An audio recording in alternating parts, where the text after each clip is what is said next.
Alors que les brebis et les chèvres restent tout l'hiver entre filles, un vent de folie s'apprête à souffler à partir du mois de mai.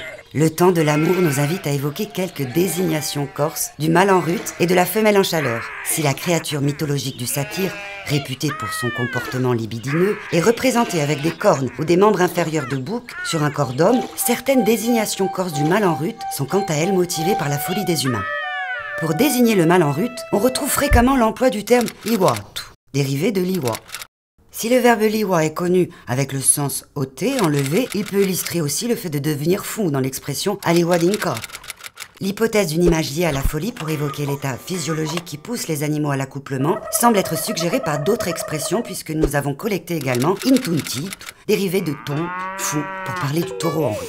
Lorsque les mâles en rut sont introduits dans le troupeau, la douceur du printemps et les essences sauvages qui parfument le lait tiède laissent place à une odeur forte, celle de la rencontre. Mais alors, comment sont désignées les amoureuses? Bien entendu, pour indiquer la femelle en chaleur, des expressions connues comme in calore, littéralement en chaleur, sont utilisées, mais on trouve également des termes construits à partir de la désignation du mâle. Ainsi, on dira dans plusieurs localités que la brebis est imuntunide, pour dire qu'elle était prise du mâle, umuntone.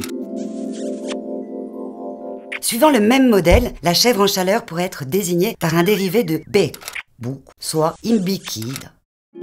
De même, pour la vache en chaleur, on retrouve le dérivé inturide, avec des variantes, formées à partir de taureau. On retrouve ces variantes parsemées dans l'ensemble de l'île. Il existe même des vaches que l'on qualifie d'imbouillades. Et pourtant, ouoye ou boy, le bœuf, c'est bien un taureau sans pompon, non apte à la reproduction. On l'a déjà dit, on le sait bien, l'amour peut rendre fou. La forme chème le suggère une nouvelle fois. Son sens premier, folle, peut être attribué dans le Cap Corse à la vache en chaleur. Saviez-vous que depuis des siècles, voire des millénaires, les bergers observent le calendrier lunaire? L'influence de la lune serait significative pour la gestion de la reproduction, la gestation ou la mise bas. On peut compter sur nos éleveurs qui la connaissent bien et savent lui faire confiance en introduisant au moment opportun les béliers et les boucs dans les troupeaux. Selon les localités, la bête stérile ou non fécondée est dite lunatica. Cela fait référence à luna, la lune et son caractère changeant. En revanche, lorsque vos matous et minettes sont amoureux, c'est un moment précis du calendrier grégorien qui est rappelé. Mart, mois propice à la reproduction et à l'origine du terme, martide.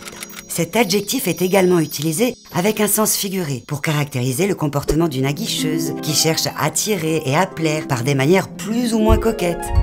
Dans un prochain épisode, on parlera du chat et de la souris qui eux aussi connaissent d'étranges métamorphoses.